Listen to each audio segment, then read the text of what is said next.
It's one small step for man, one giant leap for mankind.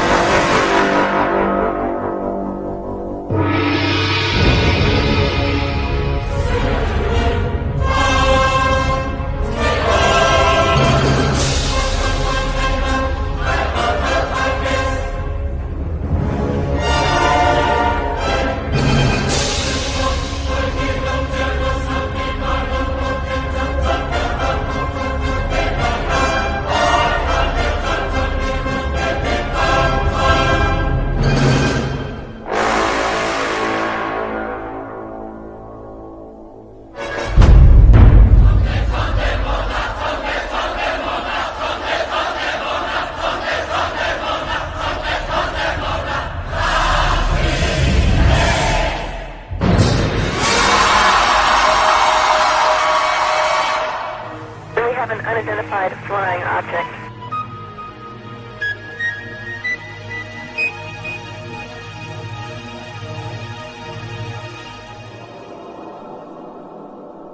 Did it really happen? Did man really walk on the moon, just as Kennedy had challenged NASA to do?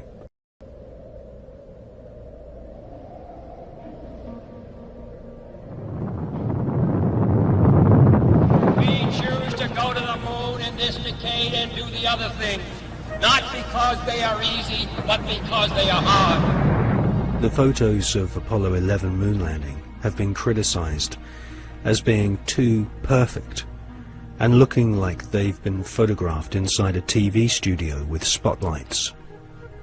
Bill Casing is an ex-Rocketdyne engineer who points out that there should be a blast crater underneath the lunar module, but there isn't. Award-winning filmmaker and photographer David Percy has written a book called Dark Moon, which shows that the famous Apollo 11 photographs were all shot using multiple light sources, something which can't happen if the astronauts were really on the moon.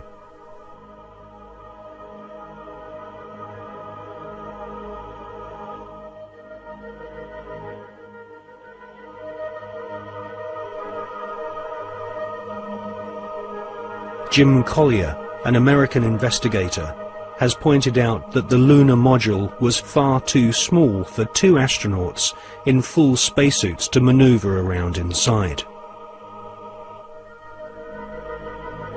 Jim Collier also believes that some of the footage showing the lunar module blasting off from the moon's surface has been filmed using a rotating model, just like the special effects techniques Hollywood blockbusters use today.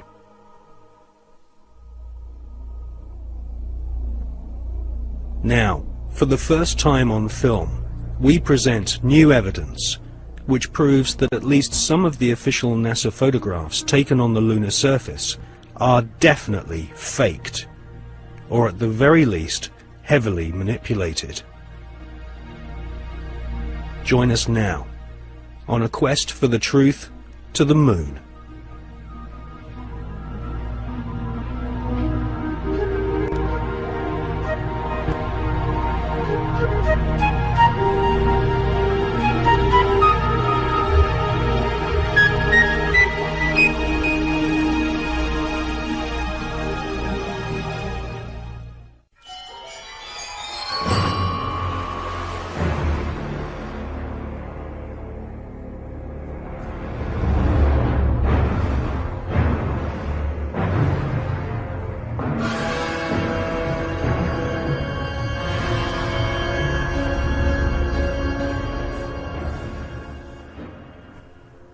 In this film, we shall not only prove beyond all reasonable doubt that many of the official NASA images of lunar exploration are fake, but we shall also examine the motives for the biggest lie put before the world. Why did NASA repeatedly fake lunar images and photographs? Why did NASA stage lunar expeditions which did not happen? The answer will surprise you. It can be summarized in just 2 words: money and UFOs.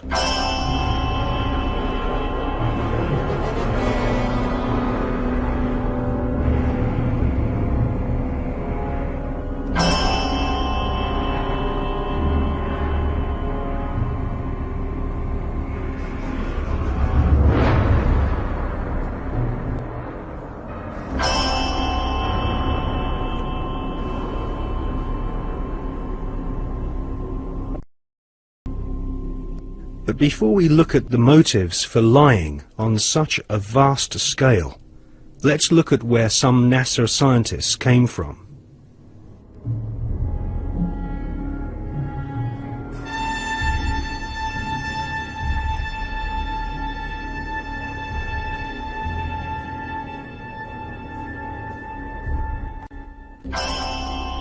Peenemünde, Nazi Germany. For centuries, warmongering nations had been using primitive rockets as a weapon of war. China, Britain, and of course Hitler's Third Reich all used rockets to terrorize their enemies. Werner von Braun was an SS officer and rocket scientist. His team at Peenemünde designed the first cruise missile, the V-1 Doodlebug.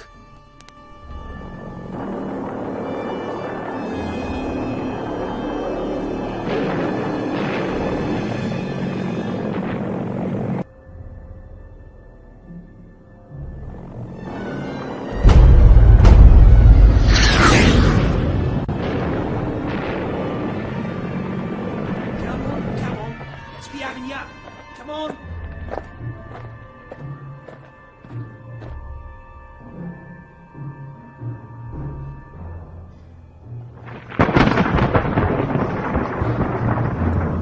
The V-2 rocket was the forerunner to the Saturn V rocket, which would supposedly take man to the moon.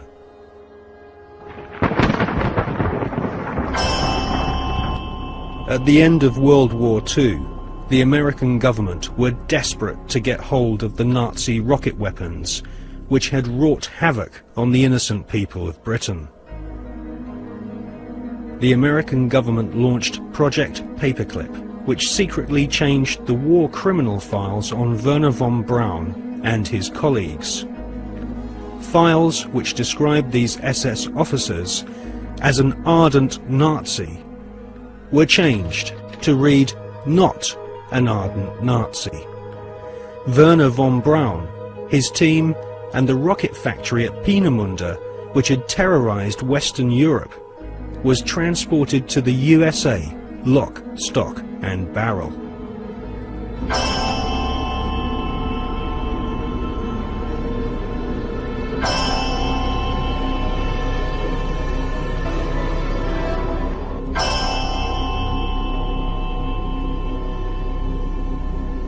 It soon became clear that the Nazis had a secret space program at Peenemünde and Waldhausen. The Hannibal craft utilized alternative propulsion systems such as vril power, possibly back-engineered from recovered crashed flying saucers.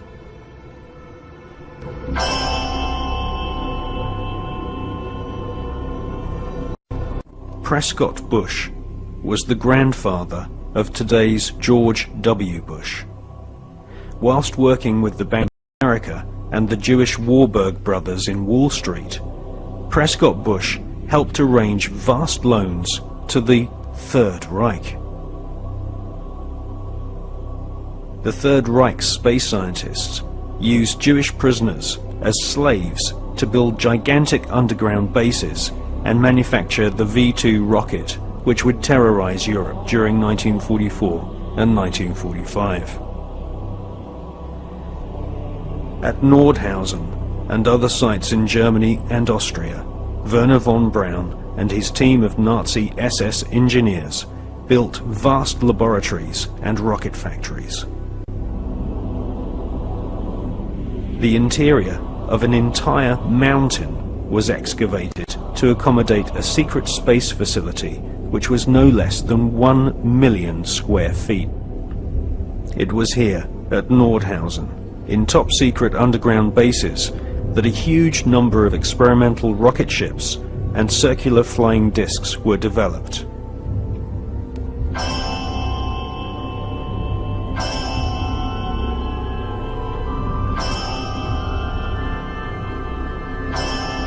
The prototype V7 craft was powered by engines manufactured by BMW. The V7 used 12 BMW 028 engines, which were powered with helium. Radical fuselage shapes were developed, which would later lead to the emergence of stealth aircraft and the cruise missile.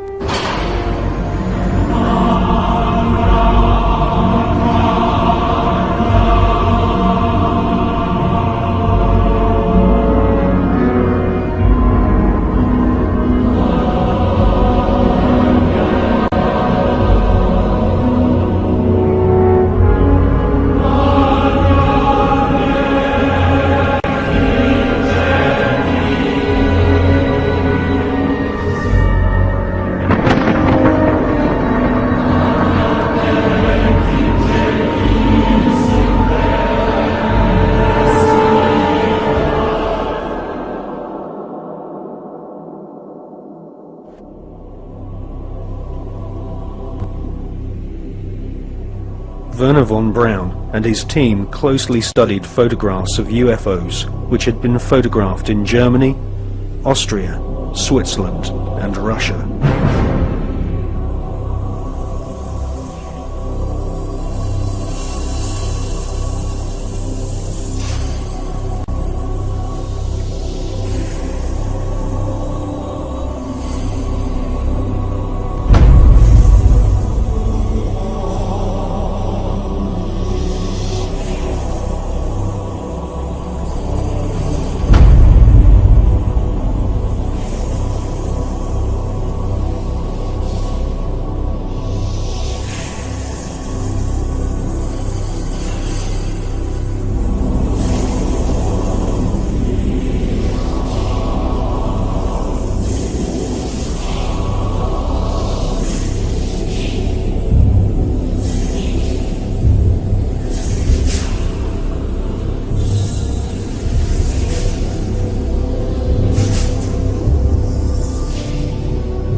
These unidentified flying objects inspired the development of Nazi flying discs. After World War II, The underground base at Nordhausen was rebuilt in the Mojave Desert, a place we now know as Area 51. A tremendous sighting took place, and I'm just completely baffled right now. So is Mr. Anthony Hilder. Example of one of the many objects seen regularly in Las Vegas. Very bright object, just basically hovering over Las Vegas, 5:30 p.m. Cylindrical object, a craft. We believe it could be some kind of an observation platform.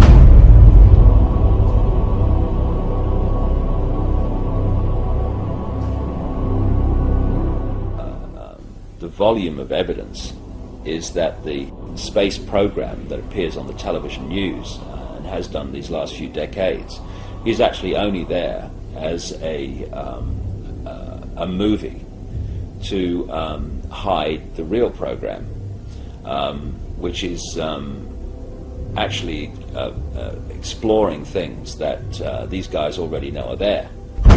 There's this secret agenda in which advanced knowledge that people in general never hear is passed on to the chosen ones that are chosen to have this information and to move it through the generations. The agenda for centralized control and all that stuff. And then there's the movie, which is there to hide all that. And the movie is the official version of events that pours out of the television. They're being sold a cover story to hide what's really going on, not just in terms of the space program, but in every area of our lives. I mean, what is the more classic and obvious cover story than weapons of mass destruction, we've got to go and get them? And clearly, you know, we see it was a cover story now. If you had a brain, you could see it was before. I've said in my latest book, Tales from the Time Loop, that we're looking at the Fourth Reich. And then I put under that brackets, or a continuation of the Third, which never ended. People have no idea, the general population, because no one tells them, of the fundamental connections between the Nazis. The people now think, oh yeah, the Nazis have gone, and the American administration. First of all, the Nazis were funded out of Britain and America. Why is it that they were taking their wages home in wheelbarrows during the Weimar Republic? Germany was in economic catastrophe. A few short years later, they have a war machine that's taking on the world. How did this come about? Anyone ask? Well, let's ask the Bush family. Because, and this is not just me, other researchers have come up with this, and a guy called John Loftus, who is he runs the Holocaust Museum in Florida, that Prescott Bush, who is the grandfather of the present president, he was a major executive of the Harriman Empire in America. And they had a company called the Union Banking Corporation, the UBC, which interfaced with the banking and empire in Europe of a guy called Fritz Thyssen, who was named at places like the Nuremberg trial and elsewhere as a major funder of Adolf Hitler and the Nazis. And what Prescott Bush, who was the key executive in the Union Banking Corporation, was doing was funneling money and other resources through the UBC into Thyssen's empire, and then it went to the Nazis, and that's where the war machine came from, also through the Bank of England. Only yesterday, every business, every profession was part of Hitler's system. The doctors, technicians, clockmakers, postmen. Practically every German was part of the Nazi network. They believe they were born to be masters, that we are inferiors, designed to be their slaves. A number of companies in which Prescott Bush was involved in were closed down during the Second World War under the Trading with the Enemies Act. William S. Farish, whose grandson is now Bush's ambassador to Britain, William S. Farish III, very close friend and horse interbreeder with the Queen of England. His grandfather, William S. Farish, was president of Standard Oil, the Rockefeller Oil Company, when it was exposed as supplying the Nazis with oil during the Second World War, while they were supposedly in conflict with America. So what you had then was this CIA, British intelligence operation called Project Paperclip, which was to get the Nazis, the major Nazis, with all and a lot that with tremendous knowledge that are not registered by history, out of Germany so they would be safe, and into South America and North America to continue this agenda up to the present day. And so this is why you have Nazi after Nazi turning up as founders of and creators of NASA and all these other institutions, the CIA, that appeared immediately after the Second World War. T-minus 2 minutes and counting, and the countdown continues to move along smoothly. Now in the terminal countdown portion, we're standing by now to begin pressurization of the fuel tank. The second stage fuel tank pressurized, third stage fuel tank pressurized. The countdown continuing to move along smoothly, T-minus 90 seconds. Now looking at the liquid hydrogen tanks as they become pressurized. LH2 aboard the second stage, pressure 17. Final guidance release. We expect engine ignition at 8.9 seconds. 10, 9, 8, 7, ignition. Started, all engines are started. We have ignition, 2, 1, 0. We have a liftoff. We have a liftoff. And lighting up the area. It looks like daylight here at Kennedy Space Center as the Saturn V is moving off the pad. It has now cleared the tower. Mission control reporting the launch vehicle maneuvering to the proper attitude. Everything looking good at this point.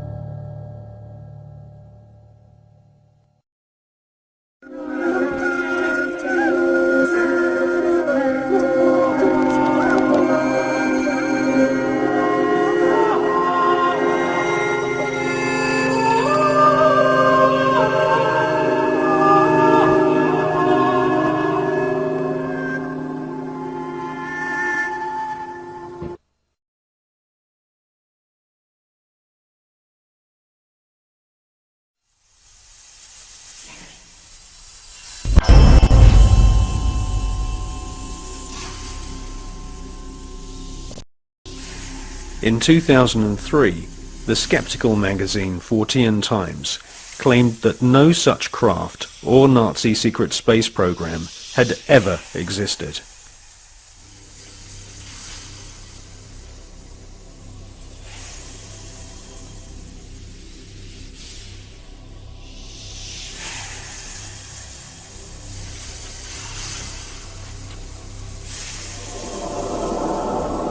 But we have been given patents from leading German manufacturing companies, including UHA, Krups and BMW, which prove beyond reasonable doubt that Hitler considered the Nazi secret space program a top priority. And more than 15 billion Deutschmarks were spent developing craft of all shapes and sizes.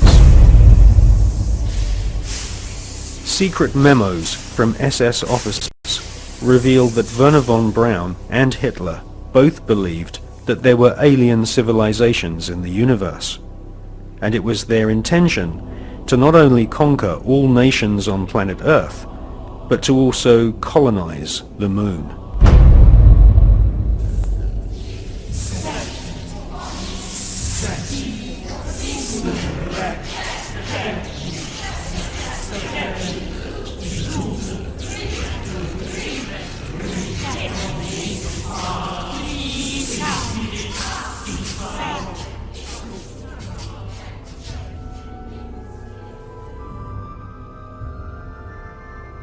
Gentlemen, the conquest of outer space is the greatest technological challenge of the age in which we live.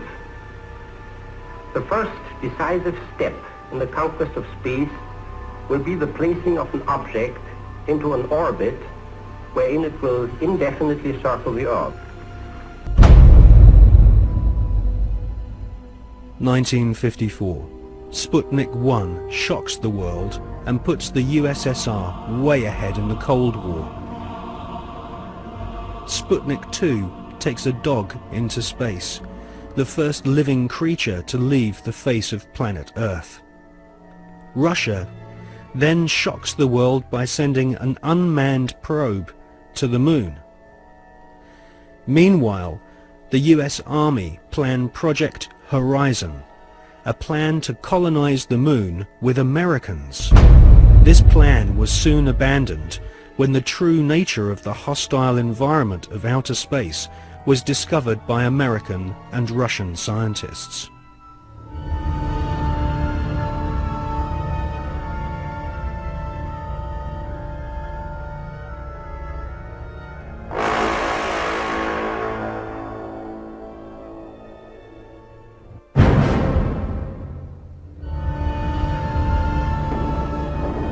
(1958). Spectacular rocket failures destroy American morale.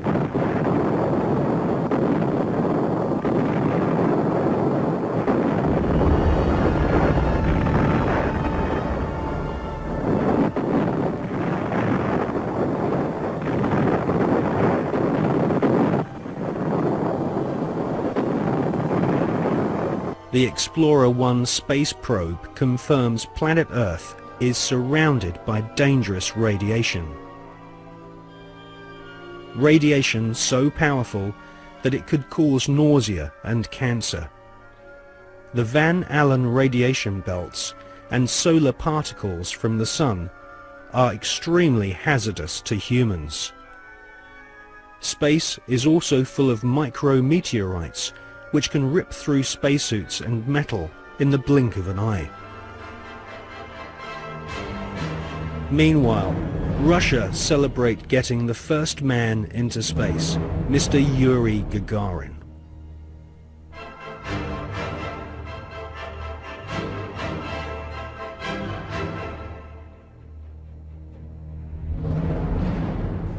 There was already a parallel space program, and it had been continuing from even before the time that NASA was created in 1958. October 1958, NASA were incorporated by President Eisenhower. The secret space program was run by the Department of Defense. It took its original form in Project Horizon, which was established in 1959, the habitation of the colonization of the moon. The reason for that was that whoever controlled the moon controlled the Earth. If you could launch rockets from the moon onto your enemies on Earth, they couldn't possibly retaliate, therefore you had the upper hand. There was a serious attempt, certainly a serious investigation, to put man on the moon and keep him there. So the secret parallel space program continues to this day. There is a military space shuttle, and even the ones that we see from Columbia onwards are designed according to the specification of the Department of Defense. If you look at them, they will carry spy satellites into orbit. And if you want to know what a spy satellite looks like, the Hubble telescope is one. That is the design of what's called the KH-12, the keyhole satellites, which are used today over enemy territory, which is presumably any territory that is not American. Regardless of the dangers of radiation, and without having spacesuits nor spacecraft which can protect the occupants from radiation, NASA convinced the American people to pay $40 billion for the space program.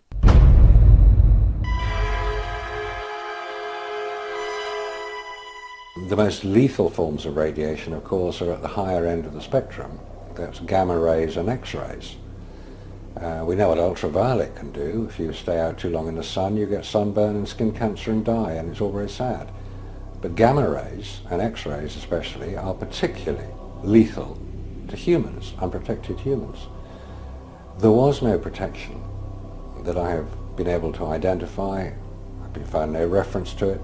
I found nothing that will tell me what level of protection is offered, so I have to assume none was. I've contacted the manufacturers of the spacesuits, and they said there was no radiation protection built into the spacesuits, because I asked them if these same spacesuits could be used by technicians to go into Chernobyl or 3 Mile Island, because the nuclear reactors produce the same radiation as produced in space. They said no, not advisable, no protection. Ex-Nazis were now in charge of vast amounts of tax dollars. In today's value, the Nazis at the heart of the NASA space program were given more than $600 billion. All NASA had to do was announce a new space project, and the money was handed over so that the American government could save face in the Cold War. Alan Shepard and John Glenn were blasted into space using equipment which was still in the prototype stage. John Glenn reports UFOs to Mission Control, which he describes as looking like fireflies, similar to the Foo Fighters reported by pilots during World War II. Werner von Braun and Hermann Oberth were later to confess that they both believe alien life forms exist and may have already visited planet Earth in the past. NASA soon learned that we are not alone in the universe.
In Jonathan Eisen's excellent book, Suppressed Inventions, he interviews Werner von Braun's mentor and teacher, Dr. Hermann Oberth.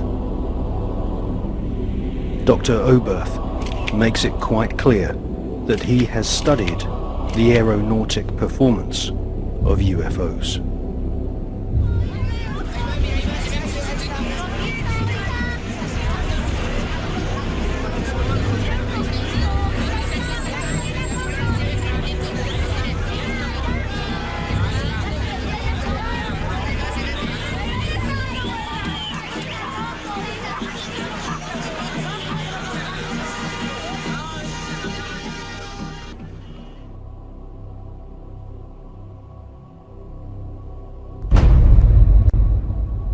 In 1972, Dr. Hermann Oberth made the following statement. Today, we cannot produce machines that fly the same as UFOs do. They are flying by means of artificial fields of gravity. This would explain the sudden changes of directions.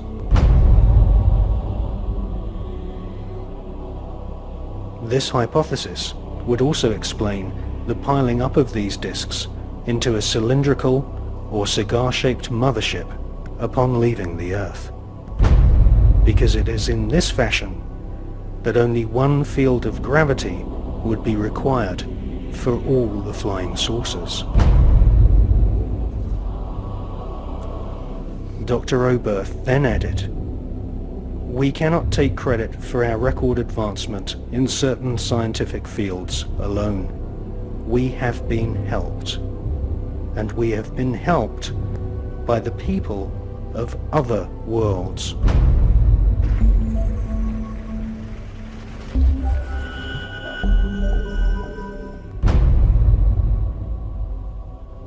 Dr. Hermann Oberth was the greatest pioneer of astronautics. Hermann Oberth made his statement in 1972. Almost 20 years later, in 1991, amateur footage of UFOs stacked up in a cylindrical formation was filmed in Mexico City.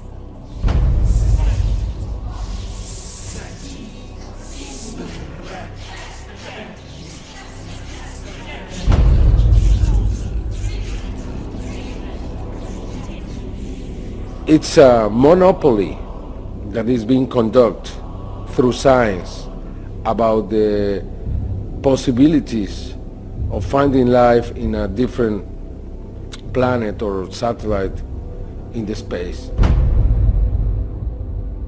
We have many other reasons to believe that NASA has been lying in every respect. It's very difficult to know if the politicians know the real truth or not. We know that there is government inside the government.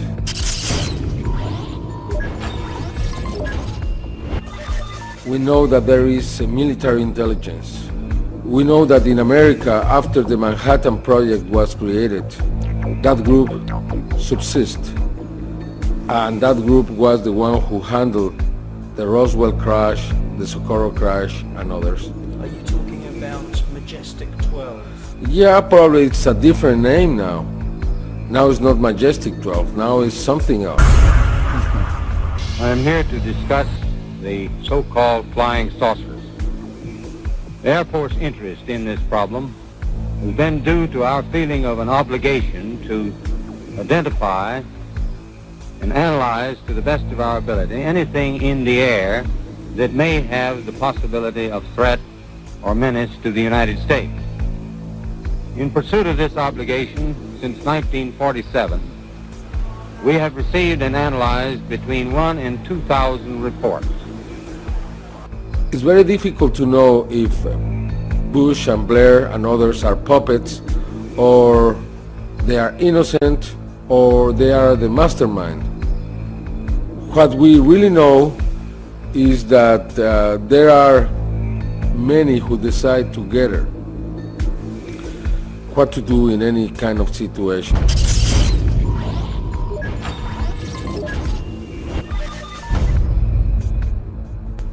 The Russians now have a very different policy around this phenomenon. We have to remember that when Gorbachev met Reagan,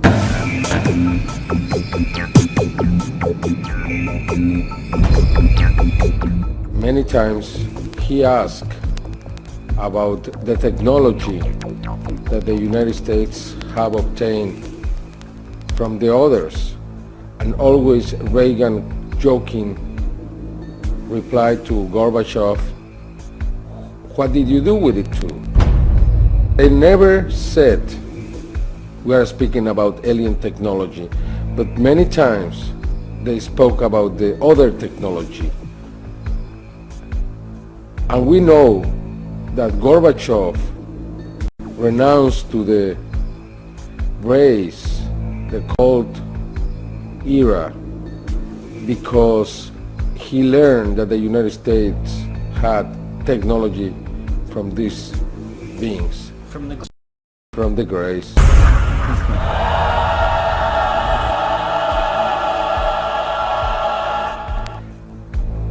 From then on, we so many cosmonauts talking openly about what they saw. We have different videos recorded by these cosmonauts where you can see strange things floating in the space. Non ho fatto in tempo a prendere la macchina fotografica o una videocamera perché è sparito tra circa 7 secondi. А где вы летели? На какой части Земли? Eravamo sopra il Newfoundland. Terra nuova. We have also something very important, which is a video taken inside the space agency in Russia, where you can see the Mir surrounded by dozens of bright objects. This is Mission Control Houston. We are using the payload bay cameras right now to hopefully catch a glimpse of the Russian space station Mir as it performs an on-orbit burn. The payload bay cameras are positioned such that they're looking straight back behind the orbiter, where the Mir is flying at about 850 nautical miles behind us.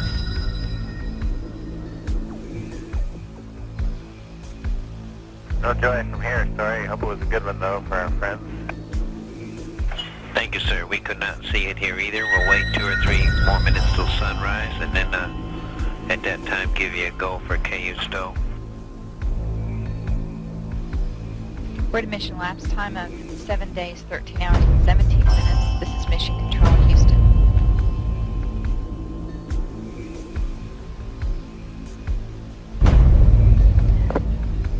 The Mir space station is now visible. Yeah, we do see something flashing visually, but we're not sure that might be...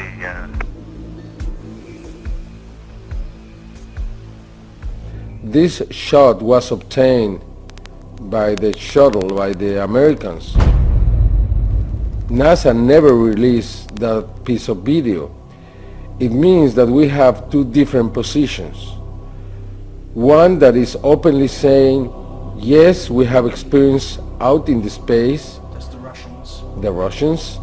And we have the other, which is the NASA explanation that there is nothing in there. They don't release anything. We have to obtain every evidence from an outside source, but not from NASA.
There are creatures living in outer space.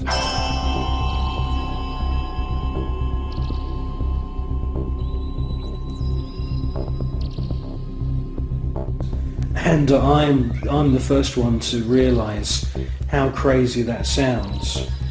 Scientists would immediately say, well, that's impossible. There's ultraviolet radiation in space. Without having a craft around you, you'll die. Well, all I can say is that these, I call them space serpents, they do exist.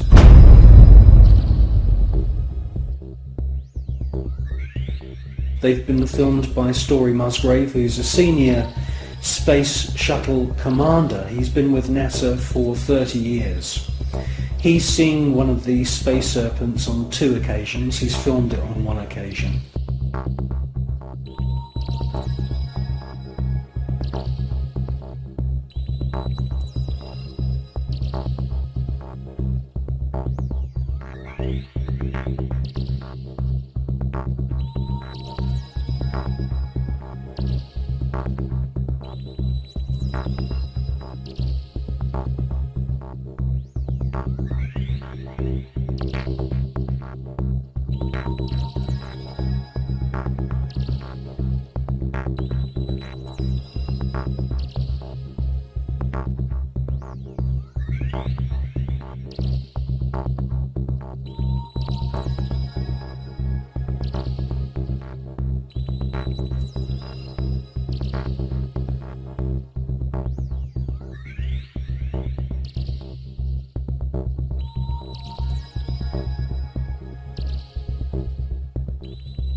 They've also been filmed from the ground, flying around in the upper atmosphere. Now, quite frankly, we don't know anything about the life cycle of these creatures, but they do fit in with the descriptions of other kinds of critters, other strange looking creatures that astronauts from the very early days of NASA have reported. I suspect that they use some form of photosynthesis, and I suspect that they hydrate themselves by flying in the upper atmosphere of planets. One important thing I must say though about these space serpents is that there are about 7 or 8 very, very important ancient sites, temple sites on planet Earth, most notably in Mexico.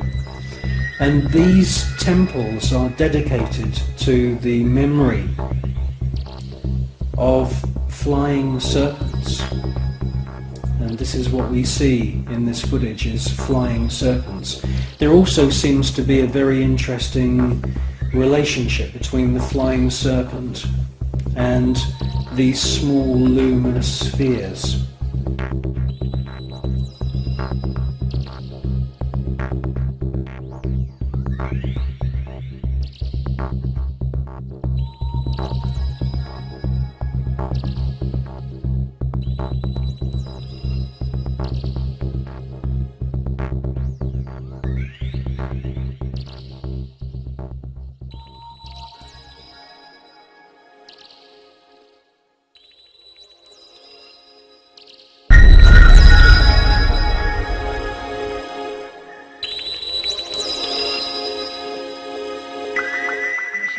Houston, we are using the payload bay cameras right now to hopefully catch a glimpse of the Russian space station Mir as it performs an on-orbit burn.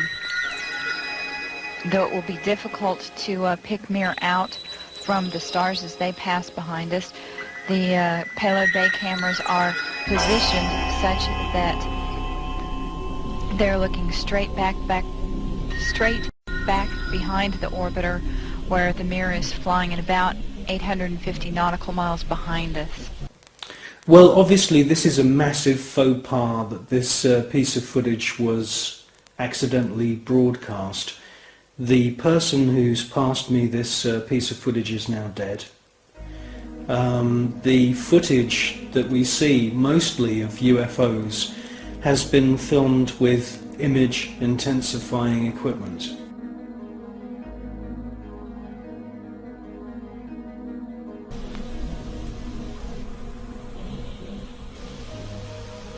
No joy from here, sorry. Hope it was a good one, though, for our friends. Thank you, sir. We could not see it here either. We'll wait 2 or 3 more minutes till sunrise, and then at that time give you a go for KU stow. We're at a mission lapse time of 7 days, 13 hours, and 17 minutes. This is Mission Control, Houston.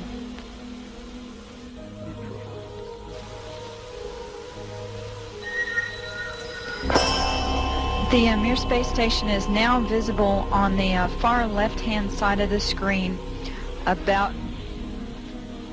an inch from the bottom of this particular picture.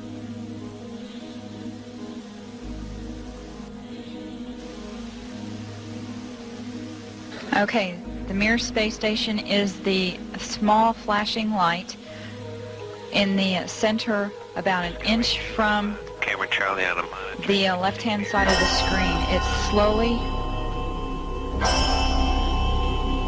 Charlie, how on the camera? It is slowly moving closer to the left-hand side and is has a very light flashing to it. We think on the middle of the screen, way to the left-hand side.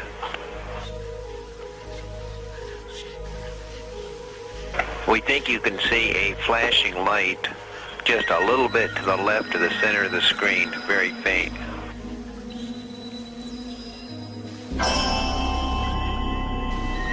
Yeah, we do see something flashing visually, but we're not sure that might be...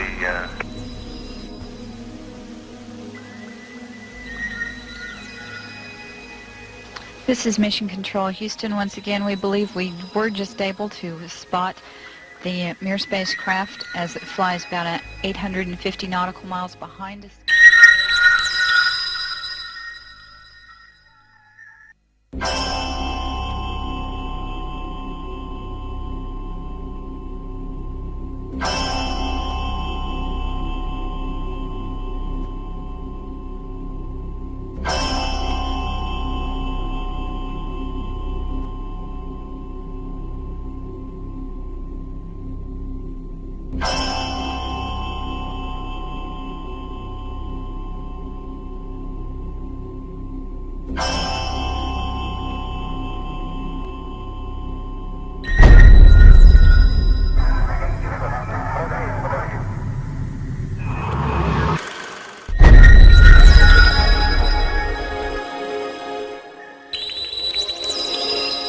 Yes, STS-80 was a very, very strange space shuttle mission. What we see is a lot of activity.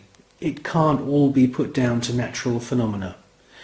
James Oberg at NASA and all the other pundits at NASA would love you to believe that these are all ice crystals and space junk and debris.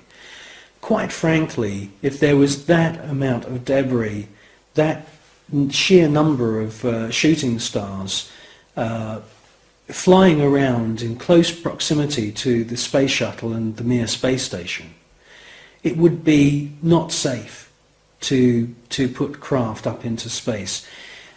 A piece of rock just a few millimeters across, traveling in the opposite direction of the space shuttle, would rip through the entire structure of the space shuttle and cause a fatal accident.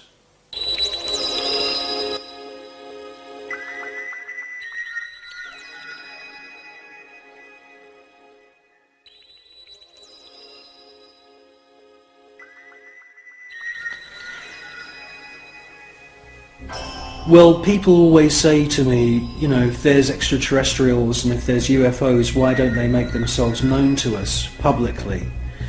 Well, I think with the space shuttle mission STS-80, that's exactly what they did do. You see objects which are out of focus, or they are transparent in some kind of way.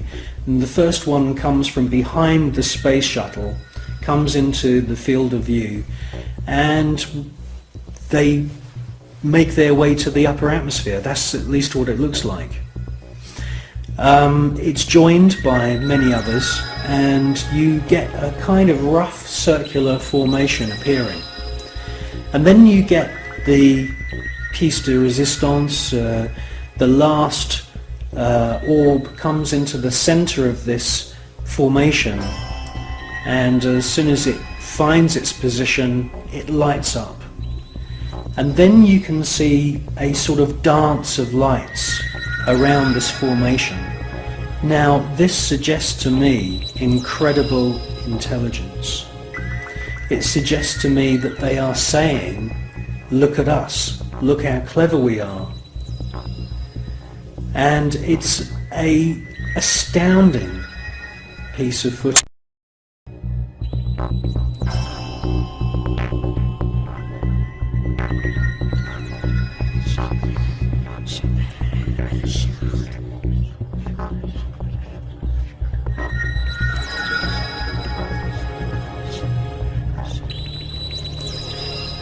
These extraterrestrial craft are attracted to thunderstorms, and many times we see lightning on the surface of the planet or in the atmosphere of planet Earth. And as soon as these electric storms start, the UFOs swarm into the area. It's almost as if they're harvesting the electromagnetic energy within the atmosphere. And in actual fact, there are unseen forces in the atmosphere, etheric flows of what the German scientist Wilhelm Reich described as orgone energy. And it could be possible that these UFOs are sucking energy from these electric thunderstorms on planet Earth, and this is where they're getting their energy from. You should concentrate on the first object that appears, and you will see that it holds its position. Many TV stations have actually broadcast this STS-80 footage, but they only show you the few seconds of the large glowing orb coming from the lower atmosphere.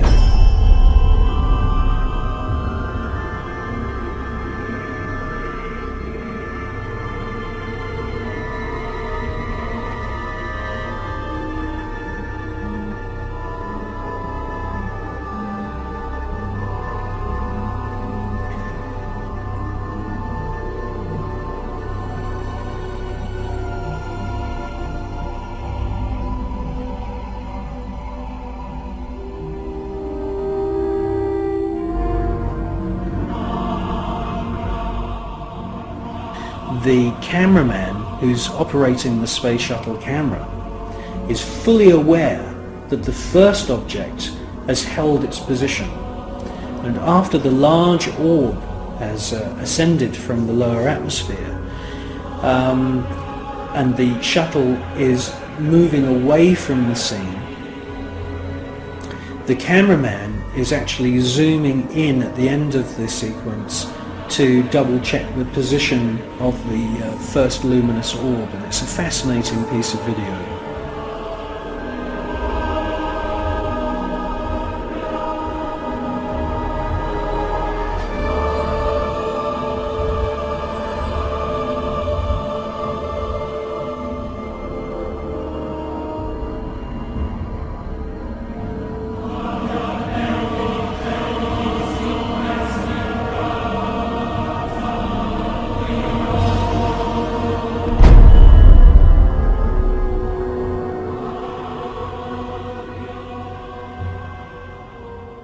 A few years ago there was an astounding book published.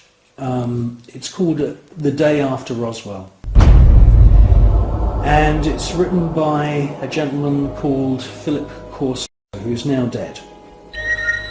He had a military career that lasted more than 20 years, and during that time he served at the White House, and then he was a senior official at the Pentagon. And in this book, which is an astounding book, he clearly says that there is a war going on in space.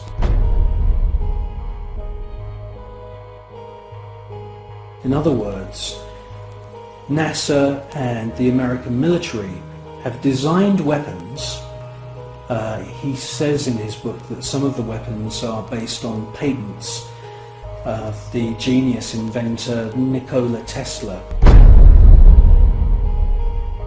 Philip Corso tells us that there are plasma beam weapons being used against these UFOs, and that sometimes these UFOs are hit.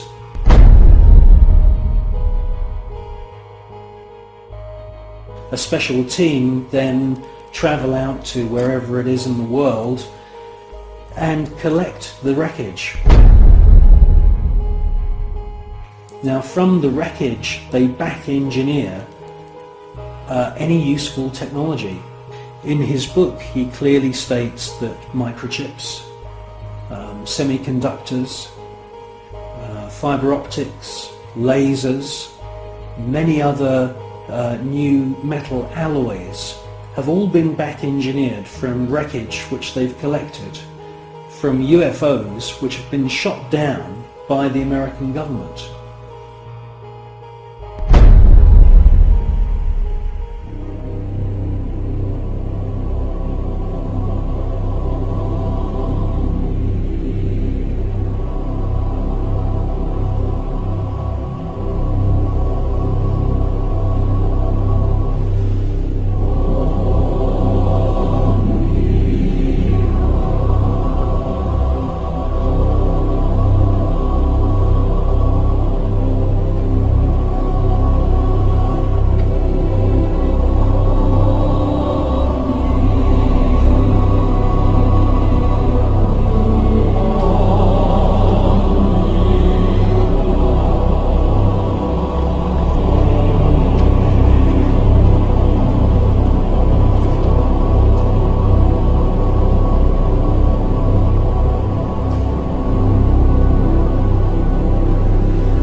I believe that what we're seeing with the footage from Space Shuttle mission STS-48, that we are seeing several intelligently controlled extraterrestrial craft. And yes, I do believe that the flashes are the firing of some very, very top secret weapon which is able to produce an electronic or electromagnetic plasma kind of death ray that is being used against these UFOs. I do believe that that is exactly what we're seeing.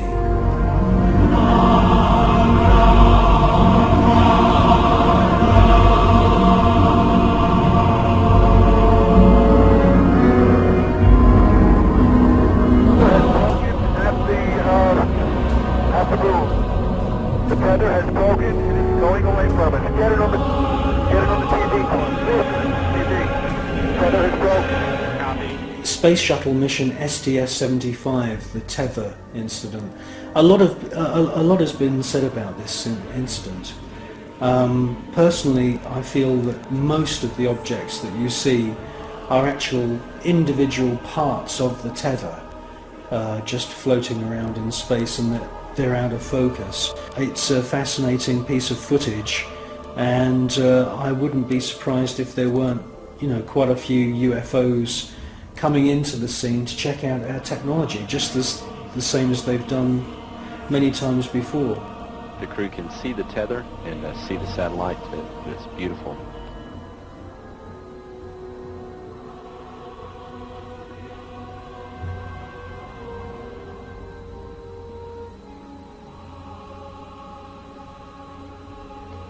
This view showing the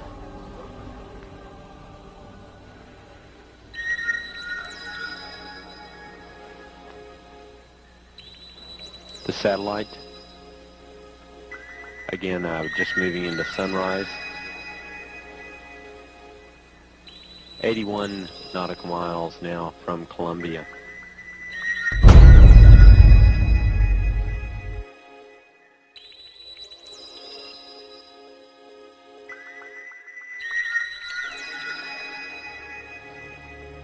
You clearly hear one of the astronauts being told there's an object at your 11 o'clock position. It's about your 10 o'clock, 11 o'clock going away. Don't worry about it. And the other astronaut, who's obviously in the know, says don't worry about it. Out there. I'm not sure what you're talking about. I suspect that the senior astronauts, the astronauts who've been up more than just once, are fully aware that there is a very large number of unexplainable objects flying around. Never mind.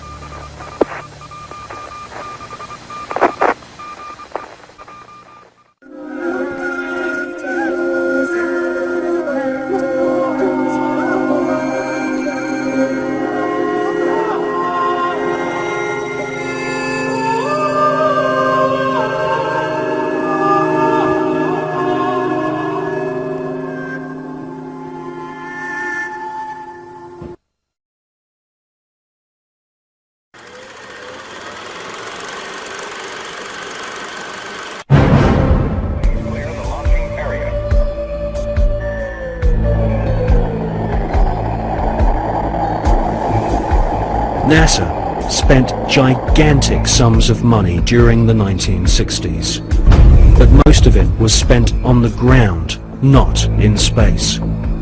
Huge American corporations, many of which were manufacturing hardware for the military, made gigantic profits designing space vehicles and, more importantly, life-sized models of spaceships, and even huge stage sets resembling the lunar surface.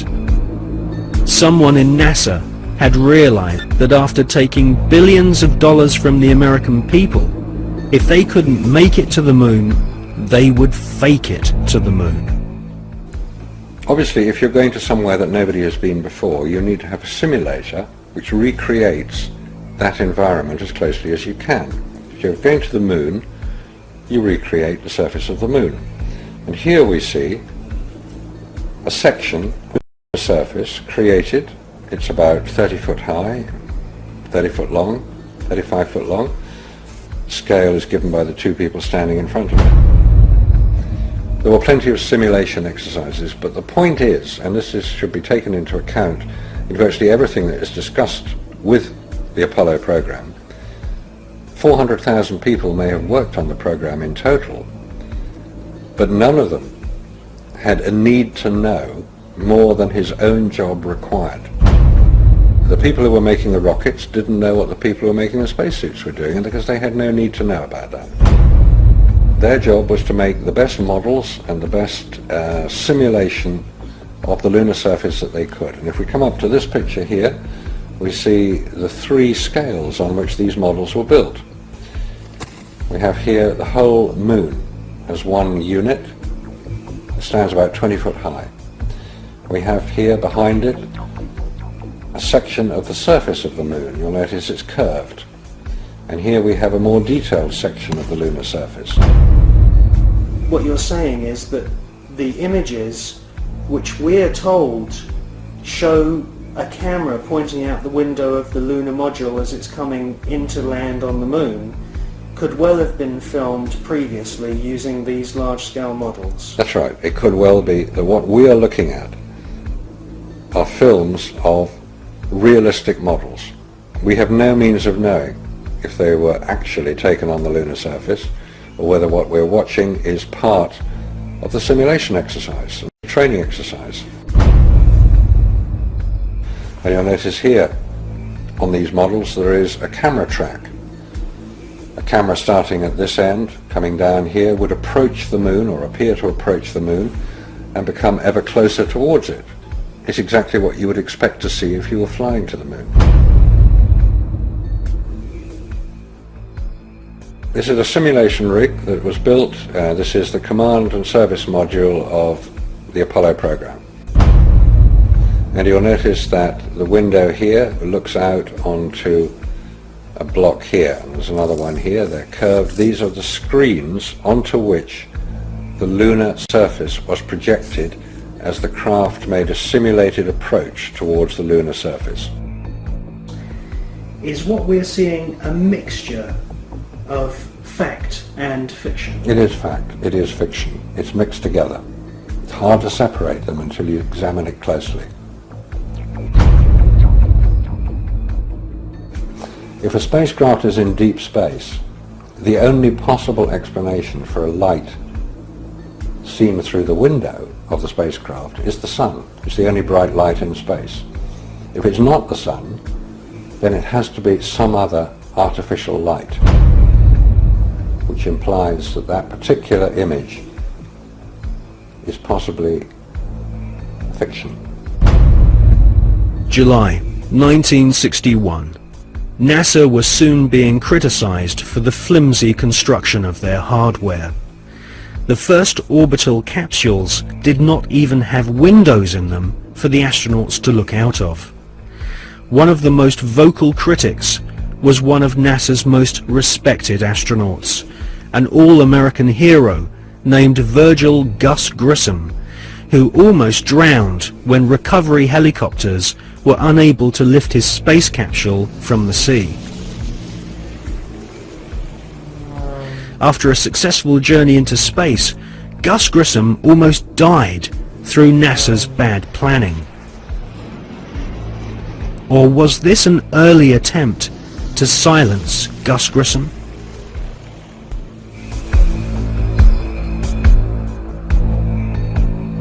May 1963. Astronaut Gordon Cooper experiences re-entry problems in his Faith 7 rocket ship. 7, 6, 5, 4, 3, 2, 1. Roger, and a lift off, and the clock is operating. That's the clock. Take my 7, base 7 on the way.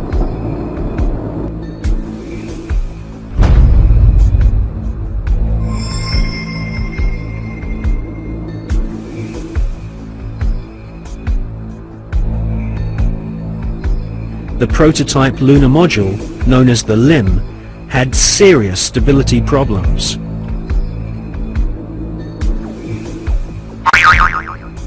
At this stage, there was no guarantee that even if NASA managed to get a spaceship orbiting the moon, they could land safely without killing the crew.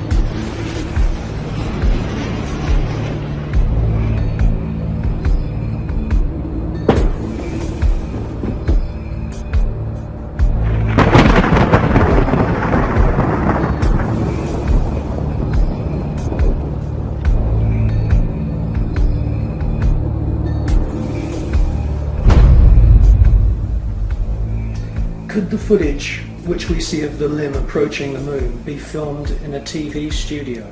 It was filmed in a TV studio. There's absolutely no doubts whatsoever about that. And the way that this film was created was by the use of models. There's nothing secret about the models. They exist. You can go and see them today.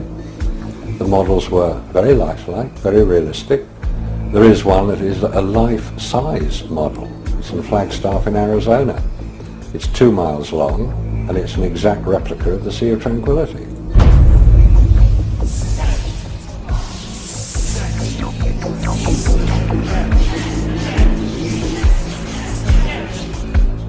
The photographs were used to create from those images the replica of the Sea of Tranquility, so that if it was flown over in a helicopter, it would appear as if it was a spacecraft approaching a similar area to land.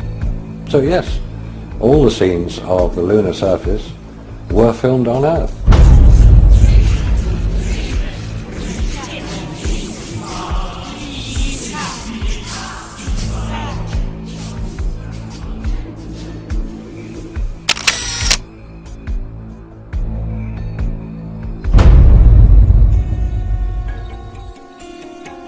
June 1965. Gemini 4 is launched and the first man walks in space. Like the quantum started. He got dragging a little bit, so I don't want to fire the gun yet. Okay, I'm out. Okay, now,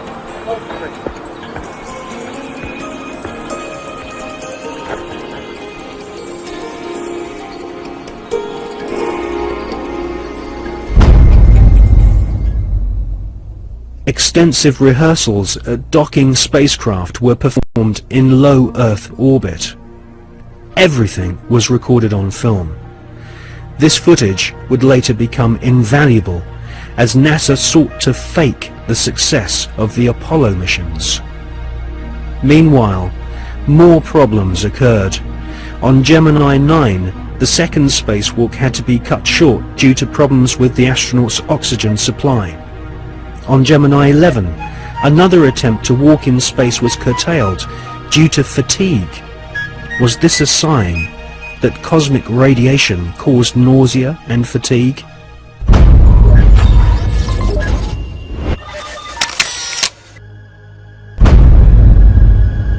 NASA could not risk the public humiliation of having brave astronauts crashing to their deaths on the lunar surface, broadcast on live TV.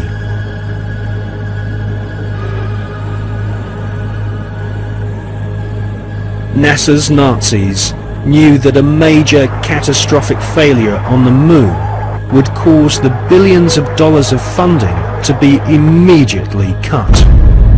Anyone with the most elementary grasp of science could tell that the Saturn V rockets were merely big versions of the Nazis' V-2 killing machines.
It is wrongly perceived by the mainstream media that there has never been an official report of a UFO by any NASA astronaut. This is simply not so. Since the early experimental orbital craft were developed by ex-Nazi SS officers on behalf of NASA, American astronauts have continually reported strange UFOs. In many cases, photographs and even film was shot of these mysterious, unidentified flying objects. During his pioneering orbital flights in the Gemini 7 capsule, NASA astronaut Jim Lovell clearly alerted Mission Control of a bogey at 10 o'clock high. Capcom at Houston asked James Lovell if he had an actual sighting of a UFO. Lovell answered, "We have several, an actual sighting." Last clear, 7, go ahead. I told you at 10 o'clock high. This is Houston, say again, 7? I have a bogey at 10 o'clock high. Roger.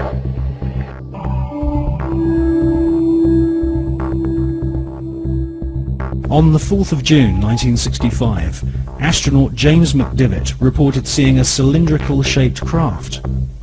Could this be one of the cigar-shaped motherships which have been filmed from the ground on many occasions, most notably in Russia and California during the 1970s?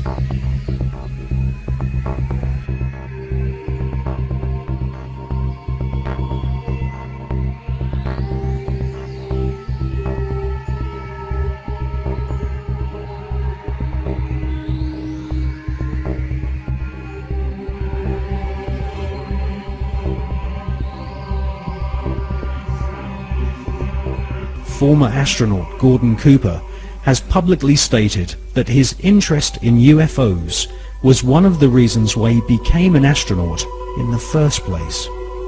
In 1978, Gordon Cooper attended a meeting of the Special Political Committee at the United Nations General Assembly in order to discuss the UFO phenomenon. In a letter signed by Gordon Cooper, he said, "I believe that these extraterrestrial vehicles and their crews are visiting this planet from other planets. In 1951, I had the opportunity to observe flights of UFOs of different sizes flying in fighter formation from east to west over Europe."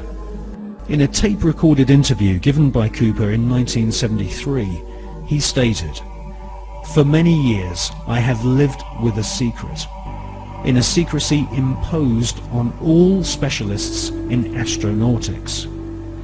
I can now reveal that every day in the USA, our radar instruments capture objects of form and composition unknown to us." I wonder, did you have anyone call you about a strange plane or airplane or something in the air? Where? It was coming down Sampson Drive. I don't know what it was. It was a flying saucer.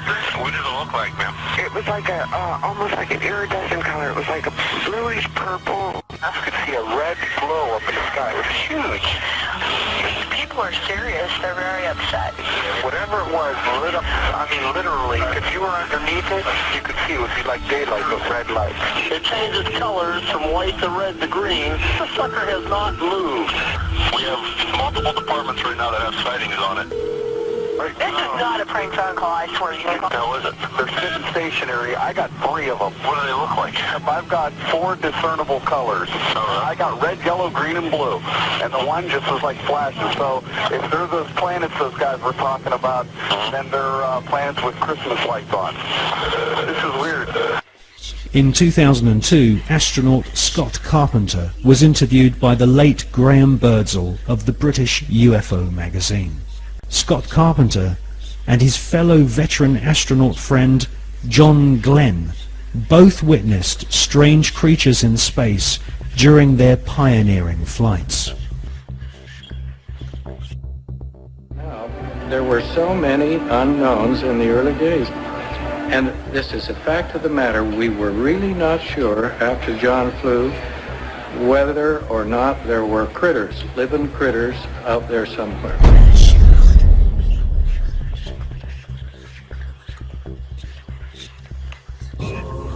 После этого, значит, у нас сотые закрутимся, все ведем, потом начинаем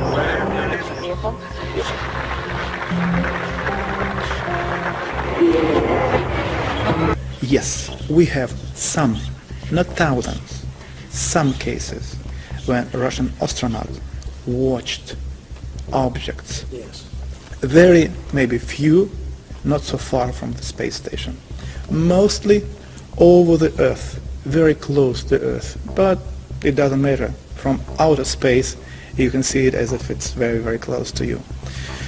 And I talked to Musa Manarov and I talked to Gennady Strikalov and the other astronauts, and they told me that they have seen much more cases of UFOs, but without possibility to film it, because he said it's always like with Russians. When you see something, whether this camera is without battery or with battery lying at the other end of a spacecraft, or as Musa once told me, I see strange, interesting objects, but at the same time a spacecraft is coming to me and I need to dock it, and I can't leave the place and film it.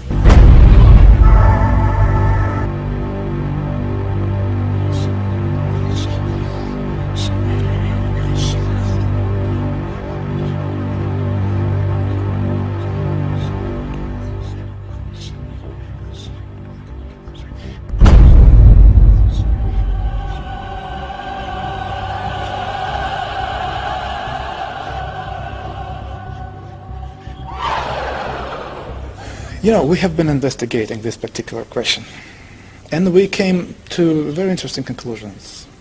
I wouldn't say that millions of people or thousands, no, but there are many people who have not been abducted because on their level of knowledge and on their level of understanding and abilities, they do not need to abduct people. No.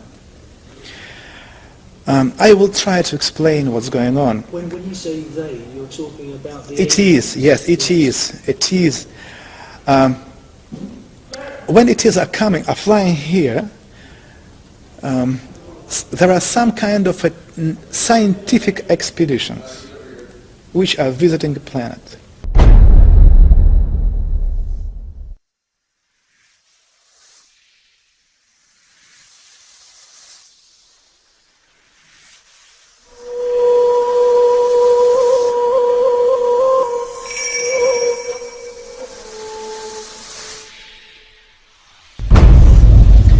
For us it was very unusual to find out that the deepest and the most important interest for them is the God.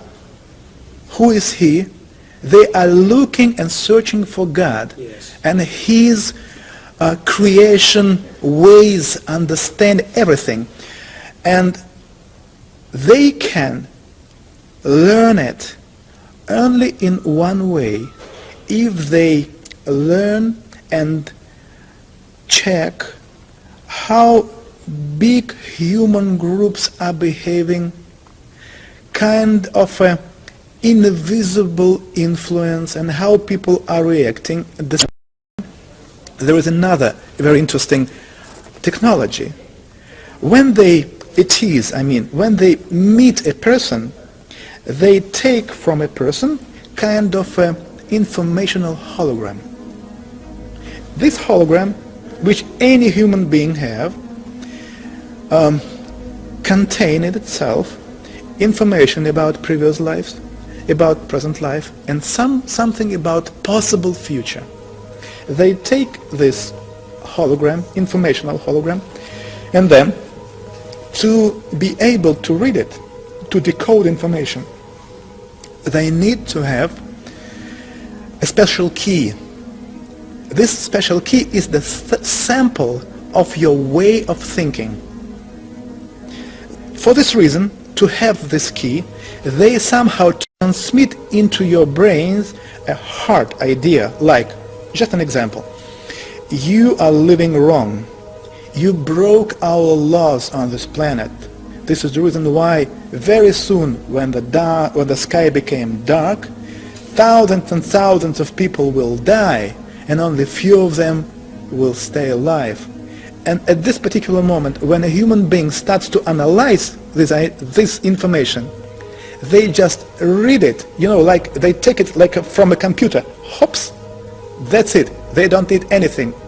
They take this hologram, they take this key, and then keeping this hologram anywhere there, they can have any information about human being and what's going on with him and his surroundings.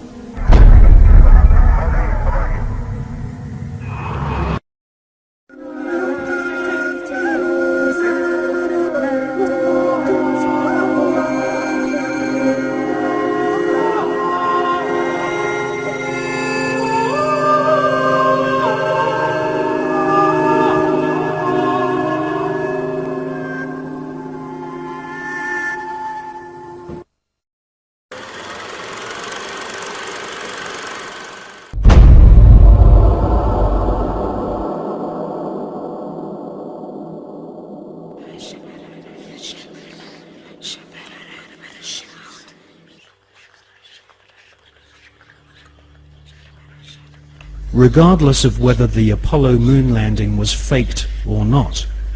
An interesting photograph hangs on the wall of the Sanctuary of the Scottish Rite Masons in Washington, D.C. This photograph shows astronaut Neil Armstrong holding a Masonic apron over his spacesuit. The photograph has seemingly been taken on the moon, or at least on a studio set which resembles the surface of the moon. Neil Armstrong has become a mysterious character since his alleged moon expedition.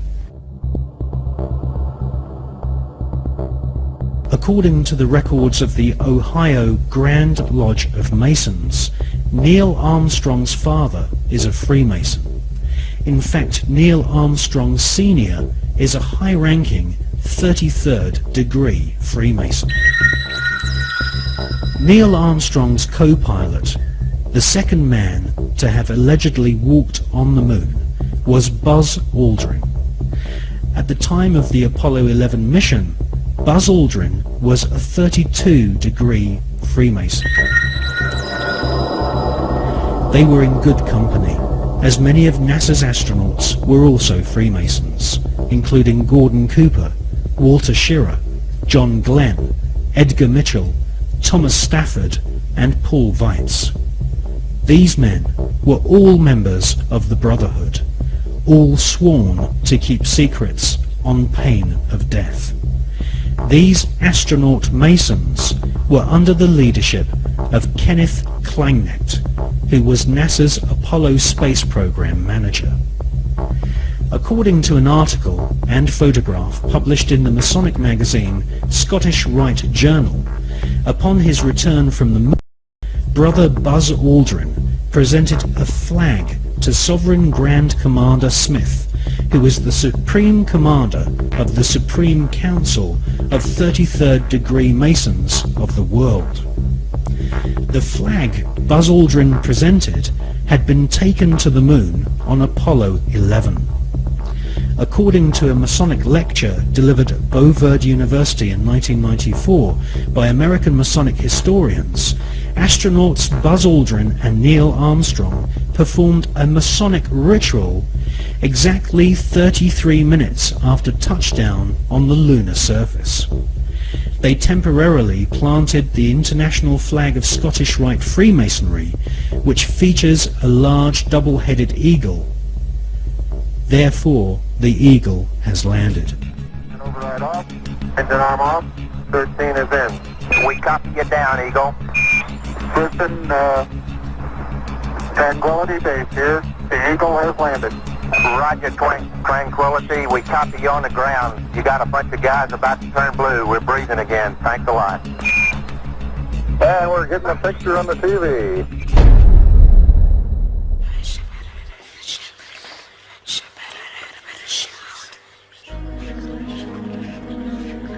The short Masonic ritual Armstrong and Aldrin allegedly performed declared the celestial body of the moon to be the property of the Masonic God. Who is the Masonic God? As confirmed by former Supreme Commander of the 33rd degree and Grand Wizard of the Ku Klux Klan, Albert Pike, the Masonic God is Lucifer.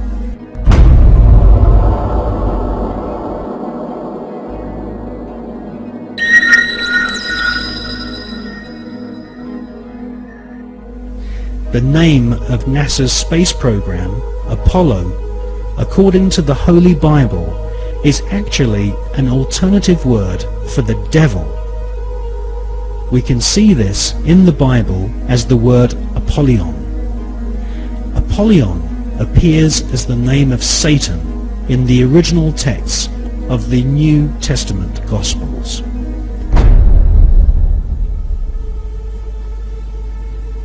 Like Christopher Columbus and many explorers before them, Armstrong and Aldrin used a flag to claim territory for their monarch.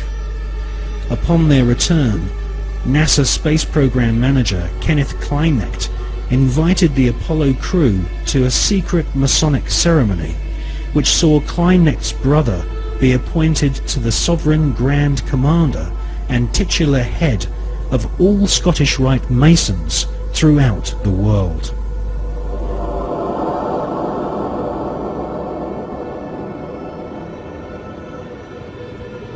Once you learn the occult significance of words such as Apollo, Columbia, and Atlantis, you will realize that the occultically inspired murdering Nazis who developed NASA's space program have used names which are part of ritual, magic, and the occult.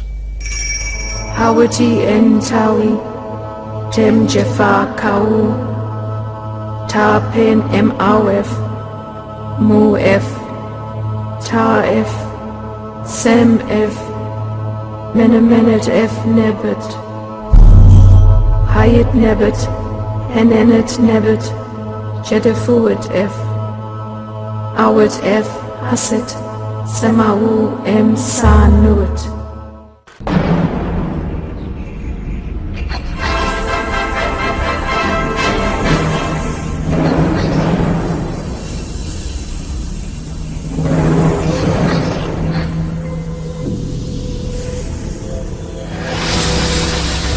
Mike, what I keep imagining is if I'm a lonely traveler from another planet, what do I think about the Earth from this altitude?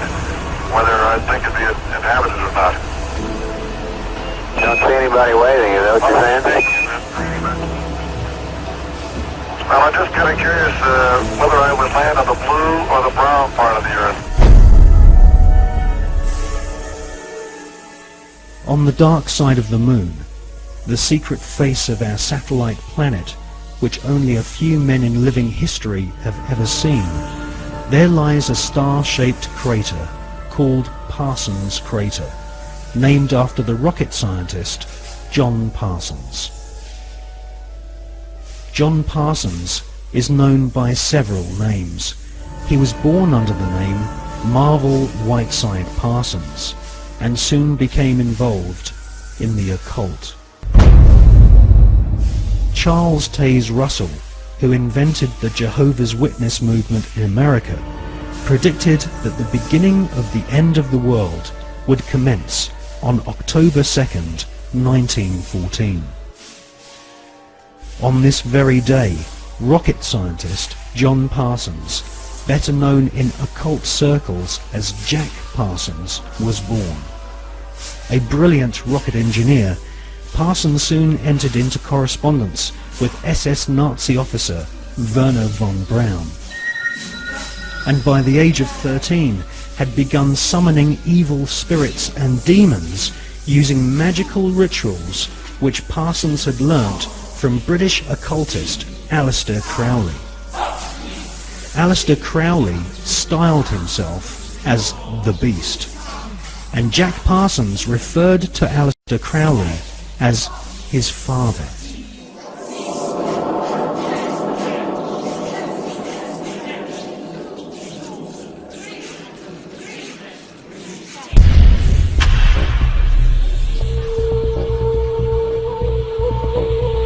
Grand Master of the Priory de Sion, Jules Verne, had written several books which strongly influenced the mind of the young Jack Parsons. In 20,000 Leagues Under the Sea, Jules Verne prophesies the invention of a submarine vehicle which could wage war from the depths of the oceans. In newspaper reports read by the young Jack Parsons, he saw German U-boats launching futuristic torpedoes, travelling under the sea and causing death and chaos. Young Jack Parsons wrote in his journal that if the French author Jules Verne's submarine was a tangible possibility, then why not the rocket ship which travelled to the moon and back in Verne's other books? For most of Jack Parsons' adult years, he was an adept of occultism and a distant disciple of Aleister Crowley. When Crowley visited California and gave the go-ahead to form a new chapter of his OTO Satanic Secret Society, it was Pasadena, the hometown of Parsons, which was chosen. Jack Parsons developed and patented several liquid and solid fuel rocket engines. His patented designs are still being used to this day on intercontinental ballistic missiles such as Polaris and the Space Shuttle. The Polaris nuclear missiles use Parsons rocket technology, which has a pentagram-shaped void impressed into the solid rocket fuel to aid faster burning. Parsons also patented an acid aniline mix, which was used on the first generation of Titan nuclear missiles, used to deliver deadly warheads and also used for high-level atmospheric tests.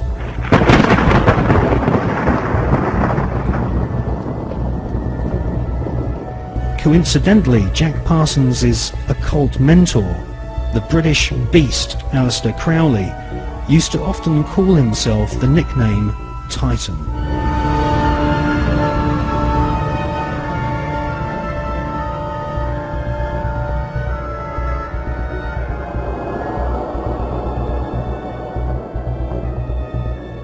On April the 15th, 1942, Parsons demonstrated a plane powered by 2 liquid fuel rocket boosters at Edwards Air Force Base. The test was witnessed by Alfred Ledding, who fronted the US military's Project Sign, which investigated UFOs and helped cover up the phenomenon for decades.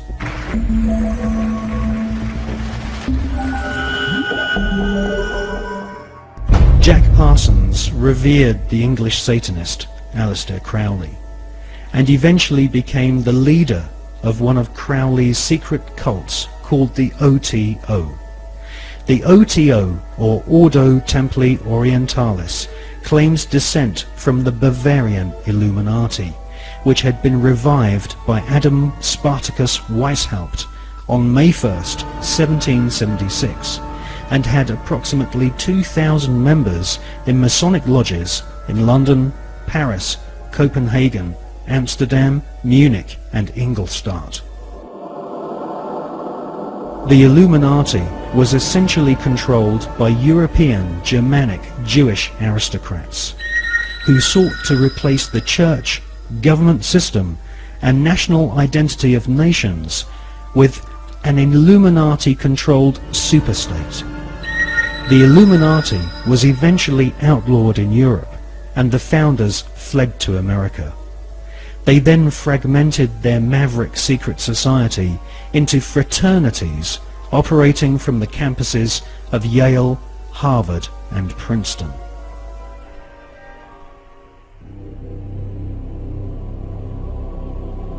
From his pulpit in Brooklyn, New York, charlatan priest Charles Taze Russell prophesied that from October the 2nd, 1914, the beginning of the end of humanity would commence, with the emergence of the Antichrist and Babylon the Great, as foretold in the Bible's Book of Revelation.